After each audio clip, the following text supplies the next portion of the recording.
अब हम देखेंगे इस पिट्यूटरी ग्लैंड के ये सारे हार्मोन्स, क्या क्या हार्मोन्स ये निकालता है। सबसे पहला हार्मोन जो पिट्यूटरी ग्लैंड से निकलता है वो है ग्रोथ हार्मोन। क्या है? GH, growth hormone. इसको हम सोमैटोट्रोपिन भी कहते हैं या सोमैटोट्रोफिक हार्मोन भी कहते हैं। अब आपको पता ही है कि ये ग्रोथ हार्मोन करेगा क्या। ग्रोथ हार्मोन सिंपली बॉडी में ग्रोथ कराएगा। थोड़ा सा मैं आपको सिखा देता हूं यहां पे कुछ। देखिए, अगर यहां से किसी ग्लैंड से, ये ग्लैंड है, एंडोक्राइन ग्लैंड है, ये यहां से हार्मोन निकल रहा है, इसे अपना काम अंजाम देना है टारगेट में। ये सपोज टारगेट ऑर्गन है। याद रखिएगा पहले ये कि अगर हम देखेंगे दुनिया में जितने भी लिविंग ऑर्गेनिजम्स हैं, ये सपोज ये एक लिविंग ऑर्गेनिज्म है, ह्यूमन बीइंग है, अल्टीमेटली ये छोटे छोटे लिविंग पार्टिकल्स का बना होता है। सबसे छोटे जो लिविंग पार्टिकल्स इसमें होते हैं उनको हम कहते हैं सेल्स। क्या कहते हैं? सेल्स। जिस तरह से एक मकान होता है उसमें छोटे छोटे पार्टिकल्स होते हैं जिनको हम क्या कहते हैं? ब्रिक्स, ईंटें। इसी तरह से एक लिविंग ऑर्गेनिज्म छोटे छोटे पार्टिकल्स का बना है जिनको हम क्या कहते हैं? सेल्स। क्या कहते हैं? सेल्स। और एंडोक्राइन ग्लैंड से जो हार्मोन निकलता है तब तक ये किसी ऑर्गन या किसी ऑर्गन की सेल्स में अपना काम अंजाम नहीं करवाएगा, अपना इफेक्ट नहीं एक्सप्रेस कराएगा। कब तक? जब तक कि इस ऑर्गन में जो सेल्स हैं, सेल्स पे इस हार्मोन के लिए रिसेप्टर्स ना हो।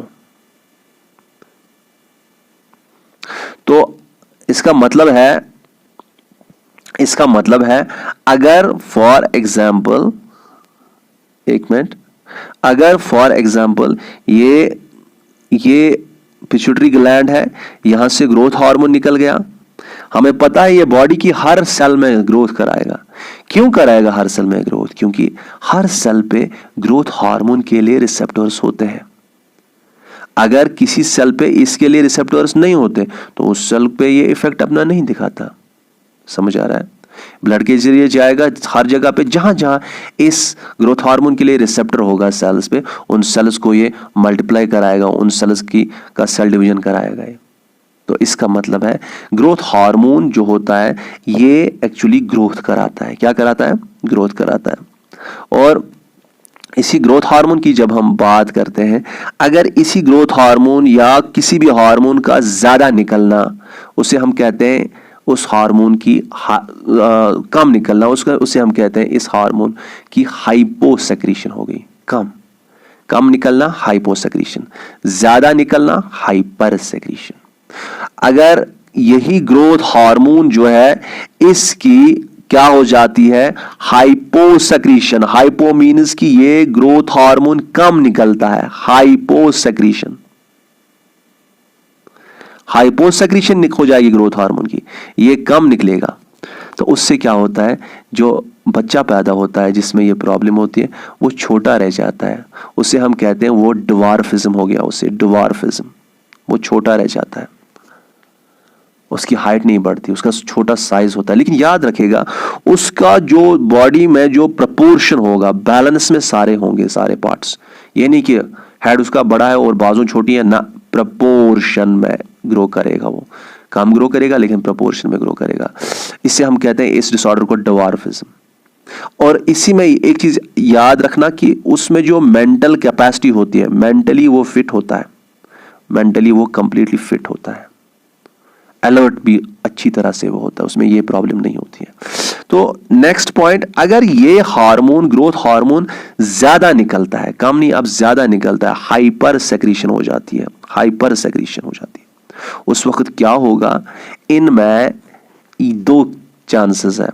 बच्चे में हो गया है 19 साल से कम, मतलब टीनेज खत्म से कम हो गया ये, तो उसमें एक पॉइंट याद रखना है कि 19 साल से पहले हमारे अंदर जो टांगे होती हैं इनकी हाइट बढ़ जाती है, पर्टिकुलरली टांगों में ज्यादा हाइट बढ़ जाती है। सारी बॉडी में बढ़ती है लेकिन ज्यादा टांगों में बढ़ती है, क्योंकि यहाँ पे जहां ये टांगे ट्रंक से ज्वाइन होती है, यहाँ पे एक प्रोसेस नहीं हुई होती है जिसे हम कहते हैं कि यहाँ पे इपिफाइसियल क्लोजर नहीं हुआ होता है, इपिफाइसियल क्लोजर, इपिफाइशियल, EPIPHYSEAL, इपिफाइशियल क्लोजर नहीं हुआ होता है। ये क्या होता है कभी बताऊंगा आपको। ये नहीं हुआ होता है 19 साल से पहले 18-19 साल से पहले। और जब तक ये नहीं होता है तब तक इंसान की टांगों की और बाकी बॉडी की हाइट तो बढ़ती है, टांगों की हाइट बढ़ती रहती है। और अगर यहां तक अगर 19 साल से या 18 साल से जब तक ये एपिफाइशियल क्लोजर नहीं हुआ है तक इससे कम उम्र में हाइपर सेक्रीशन हो गई इसकी, ग्रोथ हार्मोन की हाइपर सेक्रीशन हो गई इसकी, ज्यादा निकल गया, तो क्या होगा, ये बच्चा जो होगा ये गेंट की तरह दिखेगा, ये बहुत ही लंबा होगा, इसकी टांगें बहुत लंबी होंगी। इसे हम कहते हैं गिगैंटिज्म, लिखा है मैंने नोट पे, गिगैंटिज्म। लेकिन अगर यही बच्चा अब 19 साल के ऊपर चढ़ गया, उससे ज्यादा एज इसकी हो गई, एपिफाइशियल क्लोजर जो होता है वो हो गया, कंप्लीट हो गया, फिर उसकी हाइट नहीं बढ़ेगी। और हाइपर सेक्रीशन अगर ग्रोथ हार्मोन की उसके बाद होती है तो उसमें क्या होगा, उसमें कुछ और चीज होगा जिसे हम कहते हैं उसमें एक्रोमेगैली होगी। एक्रोमेगैली में क्या होता है कि इसमें एबनॉर्मल थिकनिंग और इलॉन्गेशन हो जाएगी, एबनॉर्मल थिकनिंग और इलॉन्गेशन हो जाएगी बोन्स की। उसके जो जाज जो होंगे उसके, ये जाज मोटे हो जाएंगे। आपने खली को देखा होगा, वो जो रेसलिंग करता है, इसकी गोरेला लाइक अपीयरेंस हो जाएगी, गोरेला लाइक, चिन लंबा। तो ये चीजें हो जाती हैं। ये किसके बाद है, अगर एडोलसेंस के बाद, मतलब अगर यही 18-19 साल के बाद ये हाइपर सेक्रीशन हो जाएगी ग्रोथ हार्मोन की। मुझे लगता है इतना क्लियर है। उसके बाद नेक्स्ट जो है उसे हम कहते हैं, ये चीजें जो मैंने अभी बताई ये आपकी इस नोट में लिखे हैं मैंने, ओके। नेक्स्ट जो है वो है दूसरा हार्मोन जो इससे निकलता है, उसे हम कहते हैं थायरोट्रोपिन, या कहते हैं थायराइड स्टिमुलेटिंग हार्मोन, या TSH कहते हैं। ये क्या होता है, ये हार्मोन हमारे एक ग्लैंड पे एक्ट करता है जो मैंने कल बताया था, बटरफ्लाई शेप, जिसे हम कहते हैं थायराइड ग्लैंड। इस थायराइड ग्लैंड की तरफ जब हम देखते हैं, इस थायराइड ग्लैंड के ऊपर रिसेप्टर्स होते हैं इस थायराइड स्टिमुलेटिंग हार्मोन के लिए, या जिसे हम थायरोट्रोपिन कहते हैं या थायराइड स्टिमुलेटिंग हार्मोन, जिन रिसेप्टर्स को हम क्या कहते हैं, थायराइड स्टिमुलेटिंग हार्मोन रिसेप्टर्स कहते हैं। और यहां पे जब ये रिसेप्टर्स होते हैं, ये थायराइड स्टिमुलेटिंग हार्मोन इन रिसेप्टर्स पे एक्ट करता है, और एक्ट करने के बाद एक तो इस थायराइड ग्लैंड को ये ग्रो कराएगा, दूसरा इससे एक हार्मोन सेक्रेट कराएगा जिसे हम कहते हैं थायरॉक्सिन, जो कि हमारे लिए बहुत ही इंपॉर्टेंट होता है। ठीक है ना, ये चीज। नेक्स्ट जो हार्मोन ये सेक्रेट करता है पिट्यूटरी ग्लैंड, उसे हम कहते हैं एड्रेनोकॉर्टिकोट्रोपिक हार्मोन, एड्रेनोकॉर्टिकोट्रोपिक हार्मोन, जिसे हम ACTH शॉर्ट में कहते हैं, एड्रेनोकॉर्टिकोट्रोपिक हार्मोन, या कहते हैं ACTH। ये एड्रेनोकॉर्टिकोट्रोपिक हार्मोन क्या करता है, आपको मैंने बताया था कल की हमारी किडनीज जो है, किडनीज के ऊपर ट्रायंगुलर ग्लैंड्स हैं, उनको हम एड्रिनल ग्लैंड्स कहते हैं। क्या कहते हैं, एड्रिनल ग्लैंड्स। ये एड्रिनल ग्लैंड्स की तरफ जब हम देखते हैं, उसमें दो रीजन्स होते हैं, अंदर वाले रीजन जिसको हम मेडुला कहते हैं, और बाहर वाला रीजन जिसको हम कॉर्टेक्स कहते हैं, मेडुला और कॉर्टेक्स कहते हैं, बाहर वाले रीजन को। अब एड्रेनोकॉर्टिकोट्रोपिक हार्मोन क्या करता है, पिट्यूटरी से निकल गया, ये इस कॉर्टेक्स रीजन पे एक्ट करता है और यहां से कुछ हार्मोन्स निकलवाता है। उन हार्मोन्स को हम क्या कहते हैं, कॉर्टिकोस्टेरॉइड्स। क्या कहते हैं, कॉर्टिकोस्टेरॉइड्स। और ये जैसे यहां पे थायराइड स्टिमुलेटिंग हार्मोन ने ग्रोथ कराई सारे थायराइड ग्लैंड में, इसी तरह से एड्रेनोकॉर्टिकोट्रोपिक हार्मोन सारे एड्रिनल ग्लैंड को क्या कराता है, ये ग्रोथ कराता है इसकी। समझ आ रहा है, ये दो पॉइंट्स। इसके बाद नेक्स्ट हार्मोन जो निकलता है हमें बहुत ही इंपॉर्टेंट, इसको मैंने यहां पे ही अच्छे से क्लियर किया है क्योंकि ये रिप्रोडक्शन में भी आने वाला है। रिप्रोडक्शन भी यहाँ पे काफी सारी क्लियर करूंगा मैं। और हमारा जो नेक्स्ट ग्लैंड है गोनैड भी फिनिश हो रहा है इसी में, एक अलग से एंडोक्राइन ग्लैंड आता है। देखिए अब नेक्स्ट जो इससे पिट्यूटरी ग्लैंड से जो हार्मोन निकलता है उसे हम कहते हैं गोनेडोट्रोपिन या ये एक्चुअली 2 हार्मोन्स होते हैं, हम ये 4 और 5 इसलिए मैंने लिखा है। एक होता है फॉलिकल स्टिमुलेटिंग हार्मोन FSH, या इसे कहते हैं फॉलिकल स्टिमुलेटिंग हार्मोन, और दूसरा है LH जिसे कहते हैं luteinizing hormone. Follicle stimulating hormone आप लिख सकते हैं, फॉलिकल स्टिमुलेटिंग हार्मोन, और दूसरा है ल्यूटिनाइजिंग हार्मोन, ठीक है ना। अब ये जो हार्मोन्स है, ये 2 हार्मोन्स हैं, इनका काम क्या है बड़े ध्यान से समझना। देखो, हमारे मेल्स और फीमेल्स में रिप्रोडक्टिव सेल्स बनाने के लिए क्या होते हैं, गोनाड्स होते हैं। क्या होते हैं, गोनाड्स होते हैं। मेल में, हम में क्या है, हम में टेस्टिस है, और फीमेल में क्या है, ओवरीज है ना। हमें जो गमीट्स बनेंगे जिनसे रिप्रोडक्शन होगी, स्पर्म्स हमें बनेंगे मेल्स में, वो किस में बनते हैं, वो टेस्टिस में बनते हैं, और फीमेल में जो एग बनता है वो किस में बनता है, ओवरी में बनता है। ये गोनाडोट्रोपिन्स जो है ना, FSH और LH 2 गोनाडोट्रोपिन्स है, मेल में भी एक्ट करते हैं, मेल के गोनाड में भी एक्ट करते हैं, मतलब टेस्टिस में भी एक्ट करते हैं, और फीमेल के गोनाड में भी एक्ट करते हैं, और दैट मीन्स फीमेल की ओवरी में भी एक्ट करते हैं, और वहां से कुछ हार्मोन सेक्रेट करा देते हैं जिनकी अपनी फंक्शन होती है, ठीक है ना। अब देखिए इंपॉर्टेंट पॉइंट ये है कि जब हम मेल को अगर हम लेंगे, ये FSH इस मेल में क्या करेगा, पहले मेल के गोनाड को या टेस्टिस को जब हम देखते हैं, इसमें देखिए क्या चीज होता है इस टेस्टिस में। इस टेस्टिस में जब आप देखेंगे, ये टेस्टिस है, इसमें छोटी छोटी नलियां हैं ऐसे, जिनको हम क्या कहते हैं, आप लिखेगा नहीं इस वक्त, बस ध्यान में रखिए थोड़ा सा अगर रहता है, उनको हम कहते हैं सेमिनिफरस ट्यूब्यूल्स। क्या कहते हैं, ये आपको समझाने के लिए बोल रहा हूं, बाकी ये लिखने की जरूरत नहीं अभी। सेमिनिफरस ट्यूब्यूल्स, उसके अंदर क्या होता है, इसके अंदर हमारे जो स्पर्म्स हैं वो बन जाते हैं। बाहर जो एरिया इन सेमिनिफरस ट्यूब्यूल्स के बाहर होता है, इस एरिया में कुछ सेल्स होती हैं, ये यहां पे बनाई मैंने, ये सेल्स जो इसके बाहर होती हैं, इनको हम लेडिग सेल्स कहते हैं। क्या कहते हैं, लेडिग सेल्स कहते हैं। और याद रखिएगा, हम में ये लेडिग सेल्स ही ऐसी सेल्स हैं जो हम में मेल सेक्स हार्मोन प्रोड्यूस करती हैं। रिप्रोडक्शन में भी ये आ रहा है, इसलिए बहुत इंपॉर्टेंट है। तो ये लेडिग सेल्स हम में मेल सेक्स हार्मोन प्रोड्यूस करती हैं, जिस हार्मोन को हम क्या कहते हैं, आप सबको पता होगी, उसको हम टेस्टोस्टेरोन कहते हैं। और ये टेस्टोस्टेरोन हम में क्या चीज कराता है, देखिए हम में जो प्यूबर्टी आती है, प्यूबर्टी आती है कि हाँ ये जो बच्चा है ये अब मैन में कन्वर्ट हो गया, इसमें रिप्रोडक्टिव कैपेसिटी आ गई, इसमें बियर्ड आ गई, इसमें मॉस्टिचेस आ गई, इसमें ब्रॉड शोल्डर्स आ गए, ये मैन लाइक अपीयरेंस हो गई।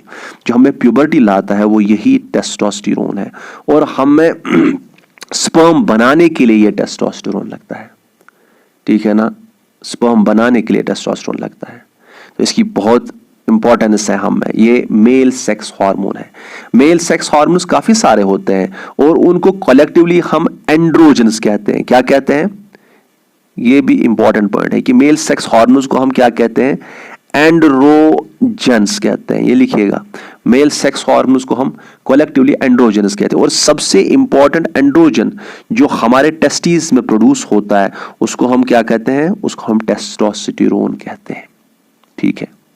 अच्छा, ये अगर समझ आ गया, अब देखिए ये टेस्टोस्टेरोन हमारे टेस्टिस में कहां से निकलता है, ये आपके एग्जाम के लिए बहुत इंपॉर्टेंट पॉइंट है। कहां से निकलता है, लेडिग सेल्स से निकलता है। लेकिन ये यहां से कौन निकलवाता है, याद रखिएगा, ये जो ल्यूटिनाइजिंग हार्मोन है यही इन लेडिग सेल्स पे एक्ट करता है। ल्यूटिनाइजिंग हार्मोन, जो ये ल्यूटिनाइजिंग हार्मोन है, यही हार्मोन क्या करता है, इन लेडिग सेल्स पे एक्ट करता है, और इन लेडिग सेल्स को बोलता है भाई आप टेस्टोस्टेरोन बनाओ, जो ये बच्चा है इसको ह्यूमन, इसको मैन बनना है, और हमें इसमें क्या रिप्रोडक्टिव कैपेसिटी लानी है, इसके रिप्रोडक्टिव ऑर्गन्स को ग्रो कराना है, इसमें स्पर्म्स बनने चाहिए, ये चीजें। तो चलो ये चीजें तो इससे करवा देगा। लेकिन यहां पे अगर हम देखेंगे, ये FSH ह्यूमन बीइंग इसमें किस चीज में लगता है, ये लेडिग सेल्स में नहीं लगता है, ये यहां पे सेमिनिफरस ट्यूब्यूल के अंदर जाता है, और वहां पे कुछ सेल्स होती हैं, उन सेल्स का नाम है, इंपॉर्टेंट है, ये भी इंपॉर्टेंट है, उन सेल्स का नाम है। ये छोटे छोटे जो पाइप्स होते हैं, जो ट्यूब्यूल्स होते हैं, उनमें जो इंपॉर्टेंट सेल्स होती हैं जिनको हम कहते हैं सर्टोली सेल्स। क्या कहते हैं? Sertoli cells. प्रोडक्शन में बताऊंगा ये सारा, लेकिन अभी आपकी बेस उसके लिए क्लियर हो जाएगी साथ साथ। सर्टोली सेल्स ये उनको स्टिमुलेट करता है, इन सर्टोली सेल्स को फॉलिकल स्टिमुलेटिंग हार्मोन स्टिमुलेट करता है। किस लिए? कि हां आप ट्यूब्यूल्स में हो और वहीं पे स्पर्म्स बनने हैं, आप कमर बंद रखिए, आप रेडी रहिए, आप काम कीजिए ताकि ये स्पर्म्स बनेंगे उधर। तो इसका मतलब है कि फॉलिकल स्टिमुलेटिंग हार्मोन जो है ना, इसका मेन मकसद होता है कि इन छोटे छोटे ट्यूब्स के अंदर हमारे अंदर क्या बने? स्पर्म्स बने। इसका मतलब है स्पर्म्स बनाने के लिए इंपॉर्टेंट होते हैं। तो LH टेस्टोस्टेरोन बनाने के लिए इंपॉर्टेंट है और FSH किसके लिए? स्पर्म्स बनाने के लिए इंपॉर्टेंट है। और याद रखिएगा टेस्टोस्टेरोन खुद भी यहां पे स्पर्म्स बनाने के लिए इंपॉर्टेंट है। ये अगर क्लियर हो गया, इसके बाद यही चीज हम जब देखते हैं फीमेल में क्या होता है। फीमेल में जब हम देखते हैं उसमें जो गोनैड होता है या वो ऑर्गन जिसमें वो एग्स प्रोड्यूस करती है, वो क्या है? वो ओवरी है। और ओवरी जब फीमेल की हम देखते हैं, बड़ा कंसंट्रेट कीजिएगा, फीमेल की ओवरी जब हम देखते हैं उसमें फीमेल में आपको पता है एक साइकिल होता है जो कि 28 दिन का होता है लगभग। पहला दिन यहां से मैंने शुरू किया, ये 14th डे है, ये 28वां दिन है, ऐसे मैंने इसको लिया है। देखिए क्या होता है। अब यहां पे फीमेल में पहले दिन से लेके 14वें दिन तक 14th डे तक इसमें छोटे छोटे दाने की साइज के स्ट्रक्चर्स ग्रो होते हैं जिनको हम क्या कहते हैं? फॉलिकल्स। क्या कहते हैं? यहां लिखा है मैंने, जिनको हम फॉलिकल्स कहते हैं। और फॉलिकल्स के अंदर जो बनाया मैंने, फॉलिकल्स के अंदर, इसके अंदर अंडा बनता है, एग बनता है। और ये एग जब 14वां दिन आ जाता है तो ये एग छोड़ा जाता है इन फॉलिकल्स से बाहर। और जब ये एग बाहर निकला इन फॉलिकल्स से, बाकी जो यहां पे रिमेनिंग चीज रहती है, रिमेनिंग स्ट्रक्चर रहता है, उसको हम कॉर्पस ल्यूटियम कहते हैं। क्या कहते हैं? Corpus luteum. जो एग निकलने के बाद यहां पे स्ट्रक्चर रहते हैं उसको हम कॉर्पस ल्यूटियम कहते हैं। और यहां पे ओवरी में हार्मोन इससे भी निकलता है, फॉलिकल से भी निकलता है, और ये कॉर्पस ल्यूटियम भी सेक्रेट करता है हार्मोन्स। फॉलिकल्स कौन सा हार्मोन सेक्रेट करते हैं? ये एस्ट्रोजन सेक्रेट करते हैं। क्या करते हैं? एस्ट्रोजन सेक्रेट करते हैं। और कॉर्पस ल्यूटियम क्या सेक्रेट करते हैं? ये प्रोजेस्टेरॉन सेक्रेट करते हैं। तो एस्ट्रोजन और प्रोजेस्टेरॉन क्या है? ये फीमेल सेक्स हार्मोन्स है। जिस तरह से मेल में सेक्स हार्मोन है जो कि इसमें मेल कैरेक्टर्स डेवलप कराते हैं, वो टेस्टोस्टेरोन है। इसी तरह से फीमेल में जो सेक्स हार्मोन्स है वो एस्ट्रोजन है और प्रोजेस्टेरॉन है। ये आपने सुने होंगे। अब देखिए, ये समझना है कि FSH और LH में कौन सा कहां एक्ट करता है। FSH जो है ना, इसको हम कहते हैं फॉलिकल स्टिमुलेटिंग हार्मोन। तो ये किसको स्टिमुलेट करने के लिए लगेगा? फॉलिकल्स को, जो 1 से लेके 14वें दिन तक बढ़ते रहते हैं, है ना। तो ये फॉलिकल्स को स्टिमुलेट करता है। FSH फॉलिकल्स को स्टिमुलेट करता है, एक तो इनको ग्रो कराता है, दूसरा इनसे एस्ट्रोजन सेक्रेट कराता है। इसके बजाय अगर हम LH की बात करते हैं, LH किसको स्टिमुलेट करता है? कॉर्पस ल्यूटियम को स्टिमुलेट करता है, इसकी ग्रोथ करा देता है, इसको मेंटेन करा देता है। और इससे क्या सेक्रेट करा देता है? प्रोजेस्टेरॉन। क्या करा देता है? प्रोजेस्टेरॉन। अब यहां पे एक पॉइंट इंपॉर्टेंट याद रखिएगा, फीमेल में जो मैच्योरिटी आती है, मेल में मैच्योरिटी लाने के लिए आपको पता है टेस्टोस्टेरोन है। फीमेल में जो मैच्योरिटी लाती है, कंफ्यूजन होता है ये लाएगा कि ये लाएगा, नहीं, एस्ट्रोजन लाता है उसमें मैच्योरिटी। उनमें फीमेल्स में ब्रेस्ट डेवलपमेंट, उनमें deposition of fat on the buttocks, या उनमें जो वॉइस का पिच जो होता है, और फीमेल लाइक अपीयरेंस जो होती है, fat deposition on the body, ये सारी चीजें कौन करा देता है? एस्ट्रोजन। तो एक गर्ल को जो कि रिप्रोडक्टिवली एक्टिव नहीं है, एक गर्ल को जो कि रिप्रोडक्टिवली एक्टिव नहीं है, वोमन में कौन तब्दील करा देता है? That is this estrogen, female sex hormone estrogen. ये इंपॉर्टेंट पॉइंट ध्यान में रखना। तो यहां पे ये पॉइंट्स आपको क्लियर हो गए कि हाँ, गोनेडोट्रोपिन्स दो किस्म के होते हैं, एक फॉलिकल स्टिमुलेटिंग हार्मोन और दूसरा luteinizing hormone. Follicle stimulating hormone और ल्यूटिनाइजिंग हार्मोन दोनों मेल के गोनैड या टेस्टिस पे भी एक्ट करते हैं और फीमेल के गोनैड या ओवरी पे भी एक्ट करते हैं और वहां से हार्मोन्स को सेक्रीट करा देते हैं। ये क्लियर है आई थिंक। इसके बाद यहां पे एक पॉइंट आपको सिखा दूं मैं कि हाँ, ये रिप्रोडक्शन के लिए है, तो इसलिए मैंने इसको थोड़ा सा डिटेल में किया यहां पे, क्योंकि इससे हमारा वहां का टॉपिक भी क्लियर हो जाता है। देखिए यहां पे कंसेप्ट जो नेक्स्ट है दैट इज कि हमारे रिप्रोडक्टिव स्ट्रक्चर्स में ही कुछ ऐसे स्ट्रक्चर्स होते हैं जो कि टेम्पररी एंडोक्राइन ऑर्गन्स है, टेम्पररीली कुछ हार्मोन सेक्रेट करते हैं। ये हमेशा नहीं रहते हैं, इनका एंड भी होता है, बनते हैं बिगड़ते हैं, बनते हैं एंड होता है, बनते हैं एंड होता है। जैसे इसी कॉर्पस ल्यूटियम की बात करते हैं जो अभी हम यहां बता रहे थे आपको, ये कॉर्पस ल्यूटियम यहां पे जो हम बता रहे थे, ये कॉर्पस ल्यूटियम जो है ना, ये इसका मकसद है प्रोजेस्टेरॉन प्रोड्यूस करना। प्रोजेस्टेरॉन की मेन फंक्शन ये होती है कि हमारी फीमेल में जो यूट्रस होती है जिसमें बच्चा बनता है, यूट्रस में जो थिकनेस होती है और उसकी लाइफ जो होती है ना, वो ये मेंटेन करता है प्रोजेस्टेरॉन। क्योंकि बच्चा यूट्रस के अंदर बनता है तो यूट्रस में लाइफ रखना जरूरी है, यूट्रस को मेंटेन रखना जरूरी है, तो प्रोजेस्टेरॉन ही वो काम करता है। क्योंकि प्रोजेस्टेरॉन यूट्रस की जो नसें होती हैं, जो ब्लड वेसल्स होती हैं, उनकी हेल्थ के लिए इंपॉर्टेंट है। और अगर ब्लड वेसल्स की हालत है तो वहां पे यूट्रस में न्यूट्रिएंट्स और ऑक्सीजन अच्छे से आएगा और यूट्रस की जो लाइनिंग है वो मेंटेन रहेगी और वो इंपॉर्टेंट है बच्चे के लिए। तो इसीलिए प्रोजेस्टेरॉन को हम प्रेगनेंसी मेंटेनेंस हार्मोन भी कहते हैं। ये प्यूबर्टी लाएगा लेकिन प्रोजेस्टेरॉन प्रेगनेंसी को मेंटेन करता है, प्रेगनेंसी मेंटेनेंस हार्मोन भी इसे कहते हैं प्रोजेस्टेरॉन। ये इंपॉर्टेंट, ये point, progesterone is also called pregnancy maintenance hormone because जो यूट्रस होती है उसकी लाइफ प्रोजेस्टेरॉन पर डिपेंडेंट है और यूट्रस में ही बच्चा बनता है। तो बच्चा गिरना नहीं चाहिए, इसलिए प्रोजेस्टेरॉन अच्छे से प्रोड्यूस होना चाहिए बॉडी में। अगर प्रोजेस्टेरॉन डिक्रीज हो गया तो बच्चा गिर जाएगा। अब यहां पे ये पॉइंट है कि ये प्रोजेस्टेरॉन प्रोड्यूस कौन करता है। देखिए जब हम देखते हैं ह्यूमंस में, हमें पता है 9 महीने लगते हैं हमें बच्चे में, हमारा जो बच्चा उसको बनने में। अब 3 महीनों का जो टाइम पीरियड होता है उसे हम कहते हैं ट्राइमेस्टर।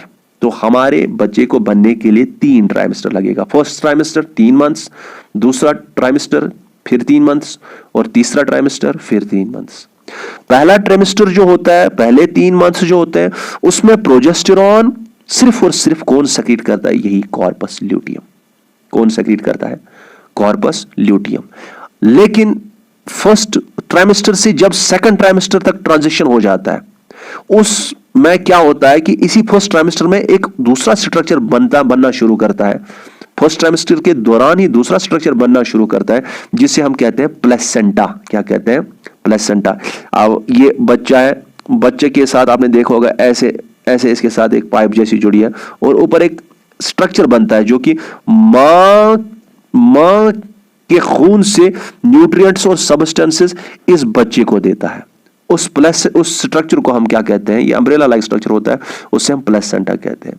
तो ये प्लेसेंटा है, ये पहले ही ट्राइमेस्टर में बनता है लेकिन फुली डेवलप नहीं होता है।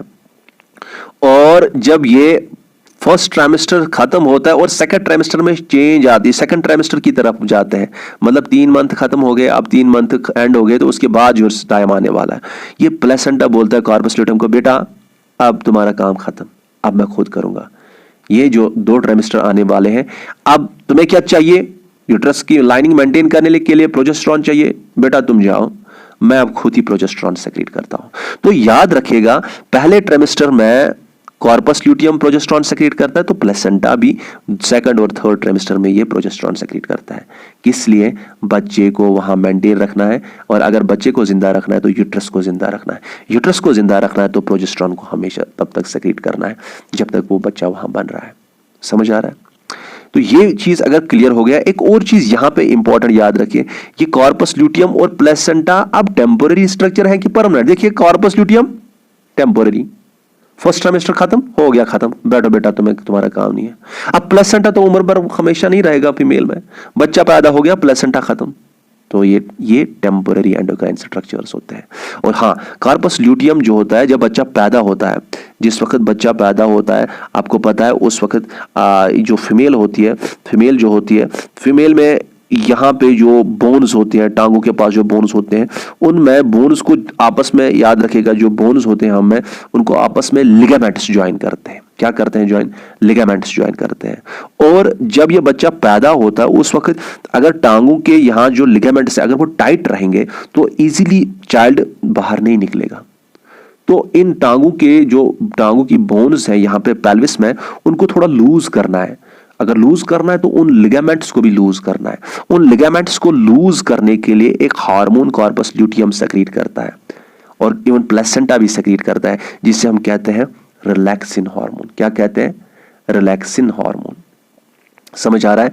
और आपको और एक पॉइंट प्लेसेंटा के बारे में याद रखना, ये बहुत ही इंपॉर्टेंट है, आपके एग्जाम में आ सकता है कि प्लेसेंटा एक हार्मोन सेक्रेट करता है जिससे हमें पता चलता है कि बच्चा लग गया है, क्या फीमेल प्रेग्नेंट है या नहीं। वो टेस्ट कराते हैं ना, उस पर वो ड्रॉप्स डालते हैं, ऐसा होता है। वो प्रेगनेंसी किट आपने सुना होगा उसके बारे में।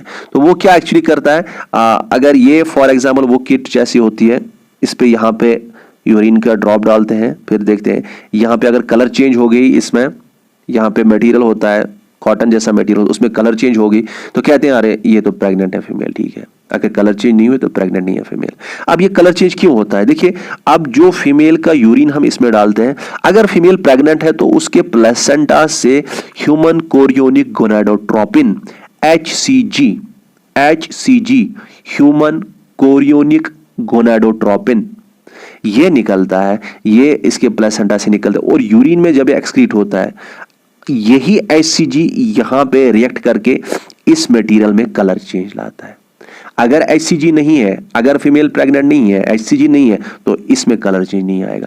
इसीलिए हम कहते हैं कि प्लेसेंटा जो हार्मोन HCG प्रोड्यूस करता है, ह्यूमन कोरियोनिक गोनाडोट्रोपिन प्रोड्यूस करता है, इस हार्मोन से हम प्रेगनेंसी डिटेक्ट करते हैं, या हम कहते हैं इससे प्रेगनेंसी डिटेक्शन टेस्ट में भी लगता है। तो यहाँ पे जो ये चीजें मैंने बताई, याद रखना, ये सारी चीजें जो है ना, ये हमारे एक चैप्टर को क्लियर करती हैं जो आगे होता है हमारा रिप्रोडक्शन। समझ आ रहा है? तो इसके बाद अभी टाइम देखो मैं पहले, बाद में, चलो अभी ये फिनिश करके ही देखेंगे।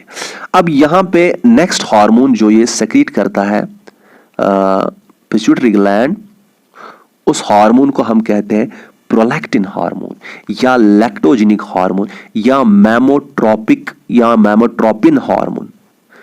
प्रोलैक्टिन हार्मोन, लैक्टोजेनिक हार्मोन, या उससे कहते हैं मैमोट्रोपिन। ये हार्मोन क्या होता है? ये याद रखिएगा, जब बच्चा पैदा होता है तो उसके दौरान ड्यूरिंग प्रेगनेंसी फीमेल में जो मैमरी ग्लैंड्स होता है उसमें दूध प्रोड्यूस नहीं होता, मिल्क प्रोड्यूस नहीं होता, लेकिन उनकी डेवलपमेंट हो जाती है। लेकिन बर्थ के बाद बच्चा पैदा हो गया, उसको दूध पिलाना है। दूध पिलाने के लिए जो हार्मोन लगता है, दूध बनाने के लिए जो हार्मोन लगता है, कि हाँ तब तक तो दूध नहीं बनता है, लेकिन बर्थ होने के फौरन बाद उसमें दूध बनता है। दूध बनाने के लिए जो हार्मोन लगता है उसको हम कहते हैं प्रोलैक्टिन। ये भी पिट्यूटरी ग्लैंड से निकलता है उस फीमेल में। या कहते हैं लैक्टोजेनिक हार्मोन चूंकि ये दूध बनाता है, या कहते हैं मैमोट्रोपिन, तो दूध बनाने के लिए यही हार्मोन लगता है। समझ आ रहा है? इसके बाद नेक्स्ट जो हार्मोन है उसे हम कहते हैं, जो कि पिट्यूटरी ग्लैंड से निकलता है, मेलानोसाइट स्टिमुलेटिंग हार्मोन MSH। इसका काम क्या है? ये हमारे स्किन में जाता है और स्किन में स्पेशल सेल्स होते हैं जिनको हम कहते हैं मेलानोसाइट्स। समझ आ रहा है? और ये मेलानोसाइट्स को स्टिमुलेट करता है कि आप एक पिगमेंट बनाइए जिससे कलर मिलेगा स्किन को और बाकी स्ट्रक्चर्स को। तो उस पिगमेंट को हम क्या कहते हैं? Melanin pigment. समझ आ रहा है? Very good. इसके बाद पिट्यूटरी ग्लैंड में ये इंपॉर्टेंट पॉइंट याद रखिएगा, ये जो अभी तक हमने 6 हार्मोन्स यहां तक पढ़े थे वो सारे एंटीरियर पिट्यूटरी ग्लैंड से निकलते हैं। और उसके बाद जो ये अकेला वाला हार्मोन है मेलानोसाइट स्टिमुलेटिंग हार्मोन, ये इंटरमीडिएट पिट्यूटरी ग्लैंड से निकलता है। लेकिन इसके बाद जो ये 2 हार्मोन्स हैं, ऑक्सीटोसिन एंड वैसोप्रेसिन, ये वही हार्मोन्स हैं जो मैंने बताया था कि हाइपोथैलेमस में बनते हैं लेकिन पिट्यूटरी ग्लैंड में स्टोर होते हैं। तो ये दो हार्मोन्स पिट्यूटरी ग्लैंड के अपने हार्मोन्स नहीं है, ये हाइपोथैलेमस के हार्मोन्स है, लेकिन पिट्यूटरी ग्लैंड में ये स्टोर होते हैं। अब ये ऑक्सीटोसिन का दूसरा नाम पिटोसिन भी है, और ये ऑक्सीटोसिन बर्थ हार्मोन भी इसे कहते हैं, मिल्क इजेक्शन हार्मोन भी कहते हैं, और लव हार्मोन भी कहते हैं। लव हार्मोन क्यों कहते हैं? बिकॉज जब लव मेकिंग होती है, जब इंटरकोर्स होता है मेल और फीमेल के दरमियान, जब सेक्सुअल एक्टिविटी होती है, तो उस वक्त ये ऑक्सीटोसिन पिट्यूटरी ग्लैंड से अच्छी मात्रा में निकलता है, ज्यादा निकलता है। और ये भी याद रखिएगा, जो हमें बाइंड करते हैं ना एक दूसरे को, एक दूसरे की मोहब्बत होती है, उसमें काफी सारे जो होते हैं सेक्रीशंस हार्मोन्स लगते हैं उसमें, जैसे डोपामाइन है, नॉरएपिनेफ्राइन है, और ये भी ये है क्या कहते हैं ऑक्सीटोसिन, ये भी उसके लिए रिस्पॉन्सिबल है। जो मोहब्बत होती है ना एक दूसरे से, ये ऐसे नहीं होता, इसका बायोलॉजिकल रीजन भी है कि डोपामाइन, ये नॉरएपिनेफ्राइन या ये ऑक्सीटोसिन जो है ना, ये सेक्रीशन जब इनकी होती है, इनकी जब सेक्रीशन होती है बॉडी में, जब फॉर एग्जांपल मेल और फीमेल आपस में मिलते रहते हैं, इनकी सेक्रीशन बढ़ती है, तो इससे उनको अच्छा फील होता है अंदर ही अंदर। ये अच्छी फीलिंग से उनमें क्या होता है कि उनको एक दूसरे से अट्रैक्शन होती है, ये हार्मोन निकलने से। तो ये अलग कंसेप्ट है। अभी मैं ये बताता हूं कि ये ऑक्सीटोसिन जो है, it is also called love hormone, क्योंकि एक्चुअल जब सेक्सुअल इंटरकोर्स होता है उस वक्त ऑक्सीटोसिन बहुत ज्यादा निकलता है, इसके फायदे भी होते हैं। तो इसके बाद नेक्स्ट जो पॉइंट है, इसे हम बर्थ हार्मोन भी कहते हैं, मिल्क इजेक्शन हार्मोन भी कहते हैं। क्योंकि जब बच्चा पैदा होता है उस वक्त ऑक्सीटोसिन का बहुत ही इंपॉर्टेंट रोल है। कैसे इंपॉर्टेंट रोल है? देखिए, ये अगर फीमेल है, फॉर एग्जाम्पल ये वो फीमेल है, ठीक है, यहां ये बच्चा बन रहा है, ये बच्चा पैदा होने वाला है। जब ये बच्चा नीचे उतरता है, जब इसकी डिलीवरी का टाइम आता है, उस वक्त क्या होता है कि ये बच्चा यहां से जब इस ट्रैक्ट से निकलना शुरू करता है, तो यहां पे ये जो लाइनिंग होती है इसको स्टिमुलेट करता है, और जब ये स्टिमुलेट करता है, नर्वस सिस्टम के जरिए ये इंफॉर्मेशन इसके ब्रेन तक पहुंचती है कि भाई टाइम आ गया इस बच्चे के निकलने का, नर्वस सिस्टम के जरिए, स्पाइनल कॉर्ड के जरिए। यहां क्या होता है, ये हाइपोथैलेमस जो है, ये इसको पिट्यूटरी ग्लैंड को बोलता है, अरे यार मैंने तुम्हारे पास वो रखा था ना, वो ऑक्सीटोसिन, जरा वो निकालो। ये बोलता है, पिट्यूटरी ग्लैंड बोलता है, किस लिए बोलता है? अरे बच्चे के पैदा होने का टाइम हो गया।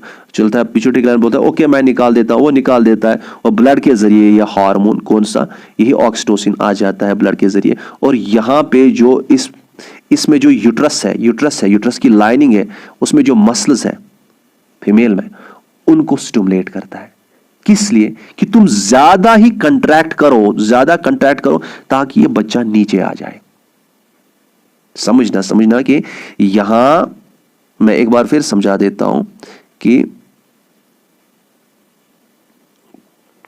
यहां पे ये जब बच्चा पैदा होने का टाइम हो रहा है, यहां से निकल रहा है, ये इस लाइनिंग में से जब निकल रहा है, तो यहां पे स्टिमुलेशन हो जाती है नर्वस सिस्टम की, स्पाइनल कॉर्ड के जरिए इस फीमेल को इंफॉर्मेशन मिलती है, हाँ क्या यार ये बच्चा पैदा होने वाला है। तो यहाँ पे हाइपोथैलेमस को जब इंफॉर्मेशन मिलती है, वो बोलता है पिट्यूटरी ग्लैंड को, अरे पिट्यूटरी मैंने तुम्हें वो ऑक्सीटोसिन जमा करके रखा है ना, वो निकालो जरा वो ऑक्सीटोसिन, वो मेरे काम आएगा, अभी वो बहुत जरूरी है। बोलता है किस लिए? बोला जाके यहाँ पे जो यूट्रस में जो मसल्स हैं उनको दे दो, अगर वो अभी कंट्रैक्ट ज्यादा करेंगे तब ये बच्चा इजीली बाहर आएगा, अगर वो कंट्रैक्ट नहीं करेंगे तो बच्चा बाहर नहीं आएगा। तो इनके लिए वो ऑक्सीटोसिन आ जाता है, और फिर ये जब कंट्रैक्ट करते हैं, ये बच्चा थोड़ा ज्यादा ही नीचे आता है। जितना ये ज्यादा नीचे आता है, समझ आ रहा है, उतना ये लाइनिंग जो यहाँ पे होती है, यहाँ पे जहां से बच्चे को निकलना है, उस लाइनिंग को ज्यादा ही स्टिमुलेशन हो जाती है। जितनी ज्यादा स्टिमुलेशन हो जाती है, उतना क्या होता है, उतना नर्वस सिस्टम के जरिए, स्पाइनल कॉर्ड के जरिए ब्रेन के हाइपोथैलेमस को फर्दर इंफॉर्मेशन मिलती है, अरे टाइम बहुत नजदीक है और ऑक्सीटोसिन रिलीज करो। हाइपोथैलेमस बोलता है पिट्यूटरी को और भी थोड़ा सा निकालो, बोलता है कितना? बोलता है कि अरे टाइम बहुत नजदीक है, आप निकालो, तो ऑक्सीटोसिन और ही ज्यादा निकलता है। मैंने आपको कहा था, एक बार मैं आपको कहूंगा पॉजिटिव फीडबैक जब मैं ऑक्सीटोसिन पढ़ाऊंगा, यही होता है पॉजिटिव फीडबैक, कि यहां पे ऑक्सीटोसिन तो निकलता है ज्यादा, जितना ज्यादा निकलता है उतना यहां यूट्रस के मसल ज्यादा कंट्रैक्ट करते हैं, और जितना ये ज्यादा कंट्रैक्ट करते हैं उतना यहाँ पे जो लाइनिंग होती है वो ज्यादा स्टिमुलेट होती है, क्योंकि बच्चा नीचे आता है, और जितना ये ज्यादा स्टिमुलेट होती है उतना ही यहाँ से नर्वस सिस्टम हाइपोथैलेमस को ज्यादा स्टिमुलेट करता है। हाइपोथैलेमस ज्यादा स्टिमुलेट, पिट्यूटरी ज्यादा ही ऑक्सीटोसिन रिलीज करेगा। और इसका मतलब है अगर ऑक्सीटोसिन की कंसंट्रेशन बढ़ती है ब्लड में बर्थ के टाइम पे, तो उससे क्या होता है, मैकेनिज्म ऐसा चलेगा कि ये कंसंट्रेशन बढ़ती जाएगी तब तक बढ़ती जाएगी जब तक इस बच्चे की बर्थ ना हो, और बच्चा जब पैदा होगा तो ऑक्सीटोसिन की कंसंट्रेशन खत्म हो जाएगी, वापस आएगी, कम हो जाएगी। ये कंसेप्ट ध्यान में रखिए। और इसके बाद इसी तरह से यही कंसेप्ट है, अब मैं सिखाऊंगा नहीं, लेकिन बस ठीक इसी तरीके से क्या होता है कि बच्चा जब दूध पीता है तो जितना वो बच्चा दूध पीता है उतना ही उस फीमेल में दूध नीचे आ जाता है। जैसे हम गाय को लेते हैं, जब गाय के पास वो आ जाता है, बछड़ा आ जाता है, वो उसको पीने लगता है, फिर उसके जो टीट्स होते हैं उसमें दूध आ जाता है। वो दूध का आना वहां पे that is called milk ejection, और फिर वो निकलता है, फिर वो पीता है दूध, that is called milk ejection या मिल्क लेट डाउन। उसके लिए भी ऑक्सीटोसिन ही काम करता है। वहां पे उस मेमोरी ग्लैंड में जो मसल होते हैं उनको कंट्रैक्ट करा देता है। यहां यूट्रस में करा दिया, वहां मेमोरी ग्लैंड के मसल को कंट्रैक्ट कराता है। तो लेक्चर बहुत लंबा हो गया, लेकिन इट वाज अ नीड हमें कल ये।